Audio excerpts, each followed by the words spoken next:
Assalomu alaykum aziz kuzatuvchilar.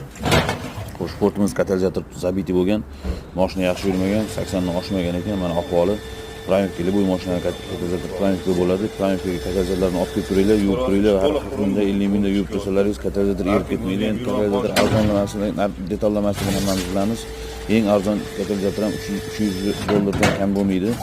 Shuning uchun hisob sizlarga maslahat, katalizatorlarni Primevga olib kelib turinglar. Olinmaslarga Instagram orqali podpisatsiya qilib tursalaringiz chiroyli obzorlar, videolar qo'yib turamiz. Kuzatib boringlar. Mabodo sizlarga ham shunaqa xizmatlar kerak bo'lsa, qanaqa mashinalar bo'lishidan qat'iy nazar katalizator Primevga agar erib ketgan taqdirda yangi katalizatorlar qo'yib ichiga berib, zakon qilib remont qilib beramiz. Qanaqa mashina bo'lishidan qat'iy nazar yechish, qo'yish hammasi 1 million yoki javob boshqa 100 dollarga boradi.